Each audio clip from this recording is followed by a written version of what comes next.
नमस्कार। हिमाचल बुलेटिन में आपका स्वागत है। पेश हैं आज के समाचार। मुख्यमंत्री श्री जयराम ठाकुर ने मंगलवार सायं ओक ओवर शिमला में विश्व बैंक के क्षेत्रीय उपाध्यक्ष श्री हार्टविग शाफर की अध्यक्षता में पहुंचे विश्व बैंक के एक दल से बातचीत के दौरान कहा कि हिमाचल प्रदेश और विश्व बैंक के मध्य आपसी सहयोग पिछले कुछ वर्षों में तेजी से बढ़ा है और आज यहां विश्व बैंक का 3,160 करोड़ रुपए का पोर्टफोलियो है। मुख्यमंत्री ने कहा कि विश्व बैंक और हिमाचल प्रदेश का विकासात्मक सहयोग का एक लंबा इतिहास रहा है। विश्व बैंक द्वारा वर्षों पूर्व सितंबर 2012 में हिमाचल प्रदेश को $100 मिलियन का पहला विकास नीति ऋण प्रदान किया गया था और वर्ष 2014 में इतनी ही राशि का दूसरा विकास नीति ऋण दिया गया। इन ऋणों का उद्देश्य राज्य को समावेशी और सतत हरित विकास के पथ पर आगे ले जाना था। इससे राज्य को वित्त, ऊर्जा, वाटरशेड प्रबंधन, पर्यटन और उद्योग क्षेत्र में योजनागत सुधारों की शुरुआत करने में सहायता प्राप्त हुई। श्री जयराम ठाकुर ने कहा कि राज्य में सड़क, जलापूर्ति, बागवानी, वानिकी और वित्तीय प्रबंधन क्षेत्रों में 5 विभिन्न कार्यक्रम संचालित किए जा रहे हैं। देश में अपनी तरह की पहली ग्रीन हाउस गैसों की इन्वेंट्री तैयार की गई है, जिससे राज्य को हरित और सतत विकास पर अपनी योजनाओं को केंद्रित करने में मदद मिली। उन्होंने कहा कि बिजली क्षेत्र में संपूर्ण सुधार के लिए 1500 करोड़ रुपए ऋण घटक का एक कार्यक्रम अभी प्रक्रियाधीन है और इस पर 30 जून 2022 को समझौता अपेक्षित है। मुख्यमंत्री ने कहा कि राज्य में प्रचुर मात्रा में उपलब्ध हरित ऊर्जा से संचालित कार्बन न्यूट्रल अर्थव्यवस्था से बागवानी, पर्यटन, वानिकी, गतिशीलता, स्वास्थ्य, जल, स्वच्छता जैसे विभिन्न क्षेत्रों में अधिक से अधिक लाभ व बचत को उच्चतम स्तर तक ले जाया जा सकता है। उन्होंने कहा कि समग्र प्रदूषण मैट्रिक्स में परिवहन क्षेत्र की बढ़ती भागीदारी के दृष्टिगत शिमला और धर्मशाला स्मार्ट सिटी में रोपवे इत्यादि के माध्यम से यातायात के निर्बाध संचालन के लिए निवेश सहायता विश्व बैंक से अपेक्षित है। श्री जयराम ठाकुर ने कहा कि राज्य को ऊर्जा क्षेत्र में सौर भंडारण समाधान, विशेष रूप से पंप भंडारण और जल विद्युत आदि में स्वच्छ और लचीले बुनियादी ढांचे के लिए निवेश, तकनीकी और ज्ञान समर्थन की आवश्यकता होगी। उन्होंने कहा कि 60 गीगावाट की विशाल नवीकरणीय क्षमता और तकनीकी विकास की विरासत के साथ राज्य देश के ऊर्जा पारगमन लक्ष्यों को हासिल करने में महत्वपूर्ण भूमिका निभा सकता है। मुख्यमंत्री ने कहा कि राज्य को सतत वन जलग्रहण क्षेत्र में निवेश, तकनीकी एवं ज्ञान सहायता, पारिस्थितिकी सेवाओं पर भुगतान, जलवायु स्मार्ट कृषि और आजीविका सुरक्षा के लिए एकीकृत जल संसाधन प्रबंधन की भी आवश्यकता होगी। मुख्यमंत्री श्री जयराम ठाकुर की अध्यक्षता में आज राज्य एकल खिड़की स्वीकृति एवं अनुश्रवण प्राधिकरण की 22वीं बैठक आयोजित की गई, जिसमें नए औद्योगिक उद्यम स्थापित करने और वर्तमान इकाइयों के विस्तार के लिए 24 प्रस्तावों को स्वीकृति प्रदान की गई। इनमें लगभग 2,989 करोड़ 44 लाख रुपए का निवेश प्रस्तावित है और इससे लगभग 5,610 लोगों को रोजगार प्राप्त होगा, जिससे ये प्रदर्शित होता है कि आर्थिक मंदी के बावजूद राज्य निवेश को निरंतर आकर्षित कर रहा है। मुख्यमंत्री श्री जयराम ठाकुर ने युद्धग्रस्त यूक्रेन से स्वदेश लाए गए राज्य के विद्यार्थियों से आज शिमला से वर्चुअल माध्यम से बातचीत की। वैसे सबके भी यही एक्सपीरियंस रहा होगा, तो सबने एकदम एक्शन लेते हुआ उसके बाद एकदम स्पीड अप हुई चीजें और हमारे बच्चों को सीएमओ ऑफिस से वहां पे जहां भी थे, ये पोलैंड थे, रोमानिया थे, वहां पे भी फोन आते रहे। तो सर आपका बहुत बहुत धन्यवाद। चिंतित थे तो हमने आपसे सीधे तौर पे बात की और आपका बहुत बहुत बहुत धन्यवाद सर, भारत सरकार का भी और आपका तहे दिल से धन्यवाद। क्या वहाँ पर सुमी में तो काफी डर लगा होगा काफी, क्योंकि वहाँ बहुत वो फोकस था वहाँ पर काफी ज्यादा।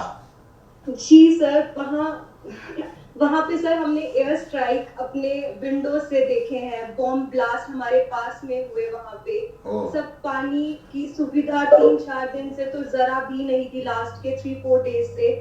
तो वहाँ पे हम स्नोफॉल कलेक्ट करके मतलब पानी मेल्ट करते थे अपने एसेंशियल्स को यूज करने के लिए। बर्फ का पानी पिया। पोलैंड में हमारा बहुत अच्छा स्वागत किया गया, जो अरेंजमेंट भारत सरकार ने किए थे और साथ में पोलैंड सरकार के साथ मिलके। तो उसके बाद फिर हम एयरफोर्स के प्लेन में वापस अपने घर पहुंचे हैं सर। ठीक है, जर्नी लंबी थी पर बहुत सेफ जर्नी थी। एक जगह हमें डर नहीं लगा क्योंकि हमें ऐसा था कि सरकार और हमारे साथ है, वो पूरे तरह से हमारे साथ जुड़े हुए हैं। मुख्यमंत्री ने कहा कि राज्य के सभी विद्यार्थियों और अन्य लोगों को यूक्रेन से सुरक्षित वापस लाया गया है। प्रधानमंत्री श्री नरेंद्र मोदी के नेतृत्व वाली केंद्र सरकार ने यूक्रेन में फंसे भारतीय नागरिकों की सुरक्षा और उनकी सुरक्षित वापसी के लिए संवेदनशीलता के साथ हर संभव प्रयास किया। यूक्रेन का हवाई क्षेत्र बंद होने पर प्रधानमंत्री ने 4 केंद्रीय मंत्रियों को विशेष रूप से यूक्रेन के पड़ोसी देशों में तैनात किया, जो देश के नागरिकों की सुरक्षा के लिए प्रधानमंत्री की चिंता को दर्शाता है। उन्होंने कहा कि ऑपरेशन गंगा के तहत यूक्रेन में फंसे भारतीय नागरिकों को सीमावर्ती देशों से विशेष उड़ानों के माध्यम से वापस लाया गया और प्रत्येक भारतीय नागरिक की सुरक्षित वापसी सुनिश्चित की गई। श्री जयराम ठाकुर ने कहा कि राज्य सरकार ने भी प्रभावी ढंग से इस मामले को केंद्र सरकार के समक्ष रखा है। दिल्ली तथा मुंबई पहुंचने के उपरांत राज्य सरकार की ओर से प्रदेश के लोगों को उनके घर द्वार तक पहुंचाने की समुचित व्यवस्था की गई। मुख्यमंत्री ने कहा, बहुत खराब अनुभव जिसको कह सकते हैं जिंदगी के, और वहां से निकलने में आप सफल हुए, तो ये हमारे लिए सबसे बड़ी प्रसन्नता की बात है कि आप सुरक्षित वापस पहुंचे। मैं एक बार फिर से भारत सरकार, आदरणीय प्रधानमंत्री नरेंद्र मोदी जी का अभिनंदन करता हूं, उनका बहुत बहुत धन्यवाद करता हूं। एक एक बच्चा घर पहुंचे, और जब तक घर न पहुंचे तब तक वहां पर सुरक्षित रहे, इसके सीधे सीधे संदेश प्रधानमंत्री जी ने दोनों देश के जो है वहां के नेता, वहां की एडमिनिस्ट्रेशन को साफ शब्दों में दिए थे। और ऐसे में हिमाचल प्रदेश सरकार की ओर से जो भी मदद की जा सकती थी, परिवार के साथ भी संवाद में रहने की हमने कोशिश की। रजिस्ट्रेशन के दौर में परिवार के लोगों ने भी मदद की आप सबकी जानकारी देने के लिए, और उसके बाद जब आप लोगों के साथ वहाँ इंटरेक्ट करने की कुछ जगह गुंजाइश निकल आई, तो उसमें भी हमारी बातचीत हुई, आप लोगों का हालचाल पूछने की हमने भी कोशिश की। तो ऐसे में कुल मिलाकर के आप वापिस पहुंचे हैं, ये ही हमारे लिए बहुत बड़ी प्रसन्नता का विषय है। तो मैं आप सबसे यही कहूंगा कि आगे के जो भविष्य से संबंधित जो प्रश्न आपके आए हैं, स्वाभाविक रूप से वो भी बहुत गंभीर हैं, क्योंकि आप लोगों ने अपने जीवन को बचाने में तो सफलता हासिल कर ली, वहां से आकर के आप अपने परिवार में सकुशल हैं, लेकिन कैरियर भी सकुशल हो, आपका कैरियर भी सुरक्षित हो, ये भी उतना ही महत्व का विषय है। उसके लिए जो मैकेनिज्म डेवलप करने की कोशिशें आने वाले समय में होंगी, उस पर जो भी अपडेट करने की बात होगी वो हम अपडेट करवाएंगे आप सबको।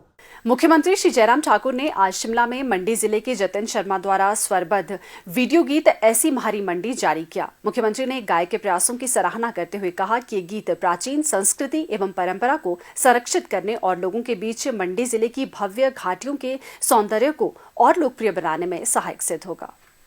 मुख्यमंत्री श्री जयराम ठाकुर को आज शिमला में अतिरिक्त मुख्य सचिव उद्योग श्री आर.डी. धीमान ने राज्य औद्योगिक विकास निगम सिमित की ओर से मुख्यमंत्री राहत कोष के लिए 2 करोड़ रुपए का चेक भेंट किया। इसके अतिरिक्त उन्होंने हिमाचल प्रदेश सामान्य उद्योग निगम सिमित की ओर से भी मुख्यमंत्री को 51 लाख रुपए का चेक इस निधि के लिए भेंट किया। मुख्यमंत्री ने इस पुनीत कार्य की सराहना करते हुए कहा कि इस तरह का सहयोग संकट के समय जरूरतमंद लोगों की मदद में सहायक सिद्ध होगा। हिमाचल बुलेटिन देखने के लिए सब्सक्राइब करें YouTube channel IPR Himachal, follow करें ट्विटर @DPRHP, लाइक करें Facebook page information and public relations department Himachal Pradesh, visit करें वेबसाइट www.himachalpr.gov.in। इस अंक में इतना ही, कल फिर होगी मुलाकात। दीजिए इजाजत, नमस्कार।